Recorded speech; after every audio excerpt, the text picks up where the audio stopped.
My name is Victoria Winters. There is a cliff near Collinwood that by legend was created for those who have lost all hope because their existence has become intolerable. It is the place of the dividing line between life and death.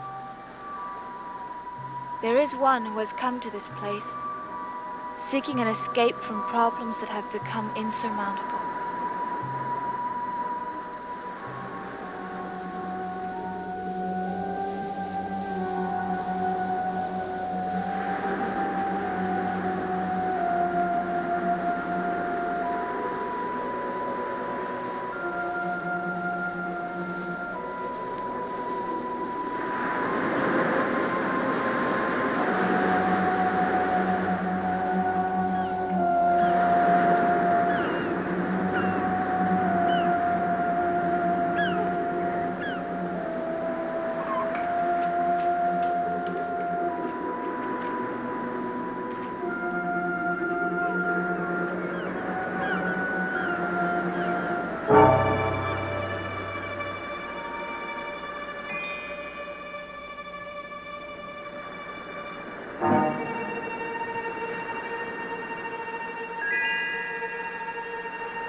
The part of Burke Devlin is being played by Anthony George.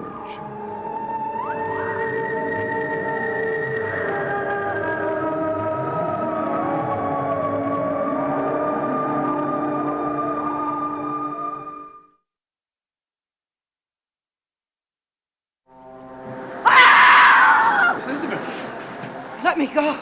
You were so close to the edge. Please. Did you think I'd fall? Well, I was afraid I'd startle you. Thank you for your concern, but I was in complete control of myself. I saw a figure standing on the edge. I wasn't certain if it was you. This is a rather forlorn place to find you. Whatever brought you here? I was just walking. I came to look out at the ocean. It's so different at night. So dark and powerful. A place where one could find serenity and rest. If that's what one is seeking. Isn't that what everyone wants? Only in the end. The very end. I didn't expect to see you here. Well, I come here quite often, as a matter of fact. Why? Perhaps for the same reason you do. This is an interesting place. A place where decisions were made. A place where those who came here sought refuge from a world filled with pain. A place where life ended and death began. Why does that interest you? Because death is the most fascinating and unknown prospect man has. How can death be fascinating? It's fascinating when one considers the wide possibilities that it offers. What could it offer? A form of eternal existence.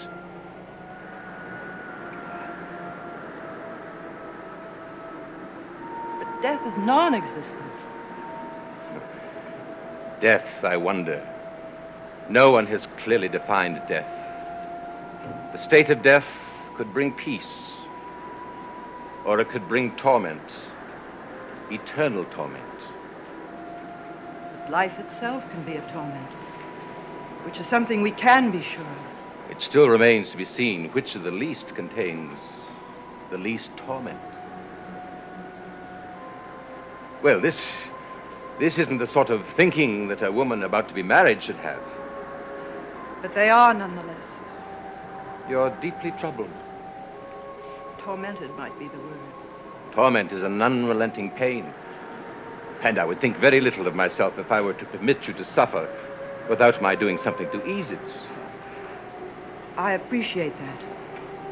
But I know that I can solve my problems anytime I want. Solve or terminate, they haven't the same meaning. They have for me. Elizabeth, I don't usually involve myself in the lives of others. That's a wise policy. But I would make an exception in your case. It won't be necessary for you to do that. Because I've already found the solution to my problem. Have you? Yes.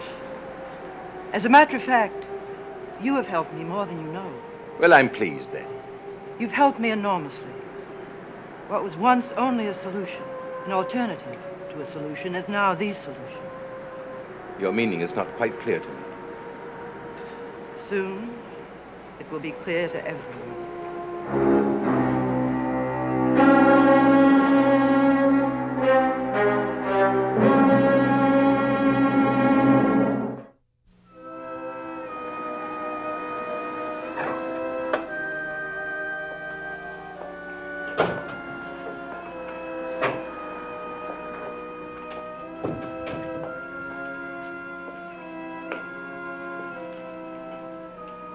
Thank you for walking back with me. It was my pleasure. Our talk has strengthened my new point of view. Well, I only hope it was the right one, the most effective one. It's that exactly. Thank you very much for everything. You're quite welcome.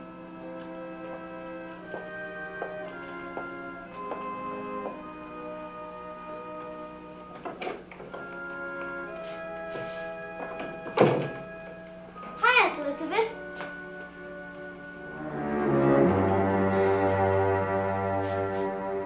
Hi.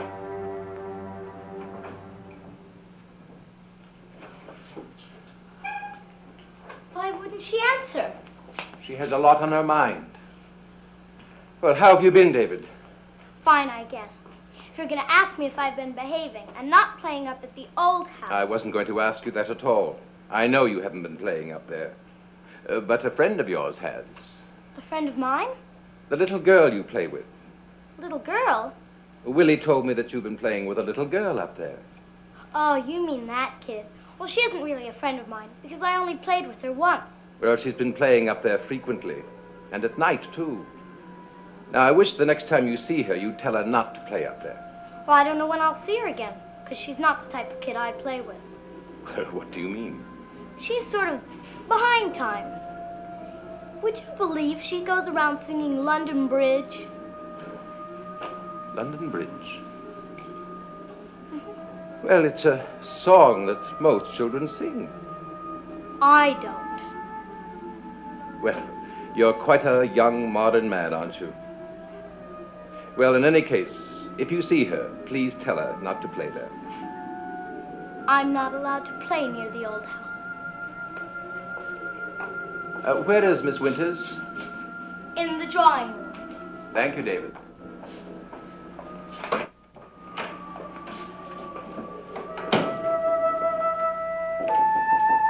Come in. Oh, Miss Winters. Oh, Mr. Collins. I hope I'm not disturbing you. Not at all. I was just correcting one of David's test papers. That could be a task. You work very hard at your job. I enjoy what I'm doing. Most people don't always have that opportunity. You're quite young to have arrived at that conclusion. It shows great maturity and a sense of wisdom. Oh, thank you. I only wish it were true. It most certainly is. The Collins family are very fortunate to have you around. I would go even further and say that anyone who comes into close contact with you is extremely fortunate. If you continue, Mr. Collins, you're going to make me the most conceited person in Collinsport. I doubt that very much. I doubt that anything could change you. Mr. Collins. I see I'm embarrassing you. You're a very modest person. And it's because of this quality in you and your concern for the Collins family that I'd like to call your attention to something quite serious. What is it? I just now walked back to Collinwood with Mrs. Stoddard from Widow's Hill. I encountered her there, standing on the very edge of the cliff. It seemed to me that she was preparing to jump. To jump?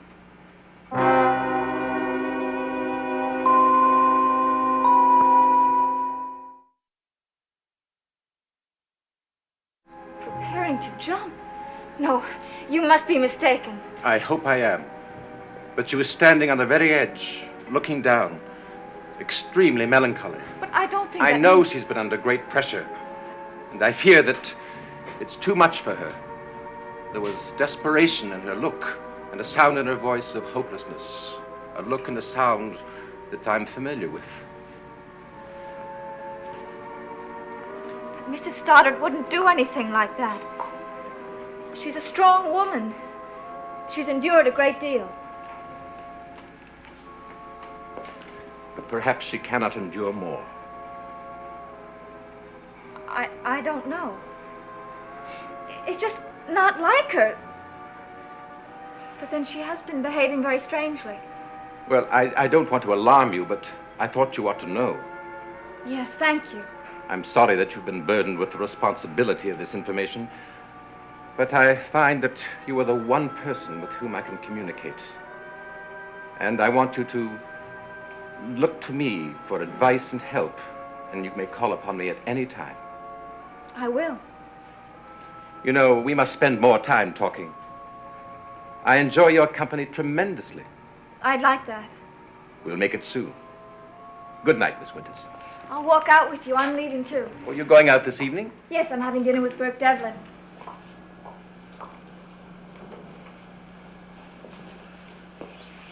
You see Mr. Devlin often, don't you? From time to time. A very interesting man. Yes, very.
I hope you're not trying to find another date.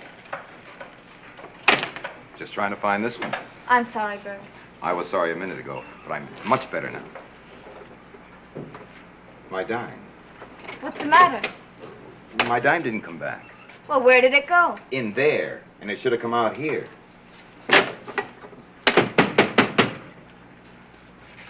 I've lost my dime. You think I ought to fight it out with the telephone company? No. Why not? Every dime counts. That's how I made my fortune. Well, I'd say you've gotten your money's worth. Even more so. How so? Well, you put in your dime and you dialed my number, and before you were finished, I was here. Now, that's what I would call service. Best bargain I've ever gotten. Now we'll make up for lost time. But I've got to take off my coat. No time for that.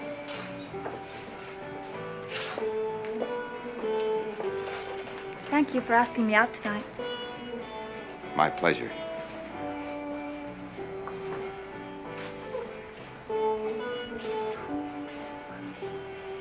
I need this. So do I.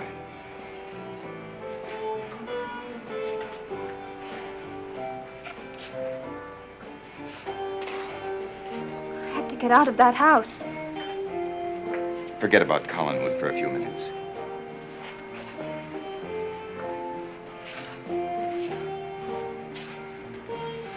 Burke, sometimes I just can't face going back there. Sometimes I just want to break down and cry. I'm afraid this is going to be one of those times. Just dance, Vicky. Just dance.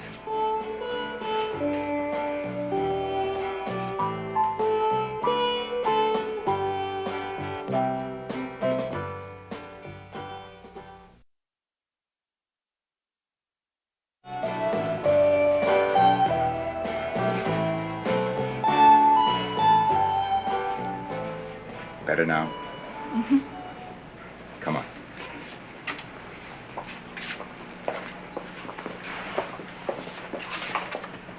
Oh, thank you.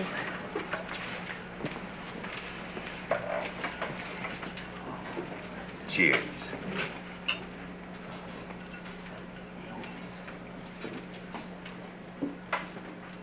Burke, I didn't mean to sound as if I was complaining about my job. I tell you, Vicky, I don't like some of the things you're exposed to up at that house. It's all right. It really is. Personally, I wish you'd give up that job. Give it up? But then what would I do? Come to work for me. Doing what? Oh, I don't know. I'll create a job for you. You'll be my special assistant. Governess? Tutor? You name it. What, no vice presidency? Yours if you want it. Burke, it helps me so much to know that I can turn to you. How about turning to me right now? I couldn't. Not now. Why not? Because I'm needed. More than I've ever been needed before. Vicky, you were hired as a governess, not a psychoanalyst. But the Collins family is the only family I've ever had. I feel more close to them than anyone. I'm sorry I'm not included in that group. You're in a class by yourself.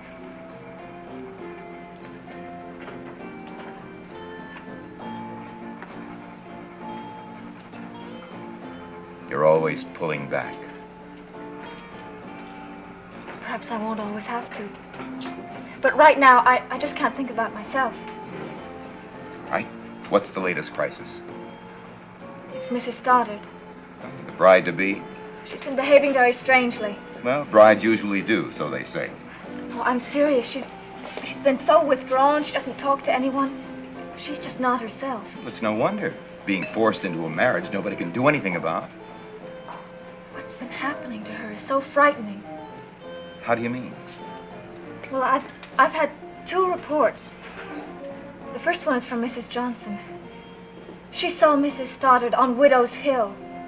Widow's Hill? What was she doing? Just walking, or so she said to Mrs. Johnson. But it's the second report that's the most alarming. What's that? Barnabas Collins brought Mrs. Stoddard home.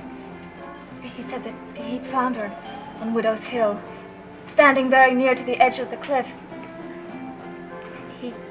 He said that it looked as though she were preparing to jump. No, not Liz Stoddard. Burke, I'm afraid she may do something to harm herself. She's in that sort of a mood. If I knew what Jason McGuire had on her, I might be able to help. I'm having him checked out by a private source. Won't do any good. Why not? Because it just won't. You know something, don't you? Vicky, if you think that Liz Stoddard is about to harm herself, you've got to tell me what you know. I have to go. I don't like leaving her alone. Well, I'll take you. No, I think it's better if you don't. I'm sorry.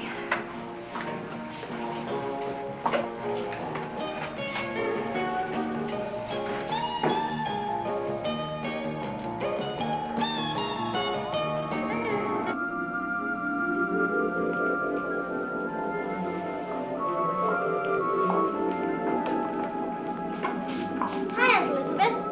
Oh, David.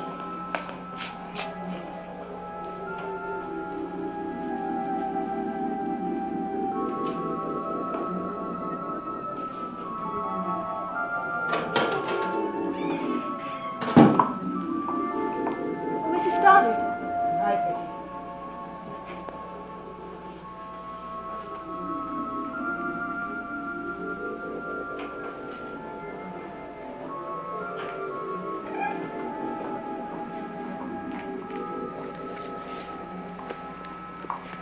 Hello, David. What are you doing? Just looking through the book that Aunt Elizabeth was reading. What book is that? It's the Collins family Bible. It has the names of all the Collins family, when they were born and when they died. Well, your Aunt Elizabeth has always been very interested in the Collins ancestry. Yes, I know. But the page she was looking at has her name on it.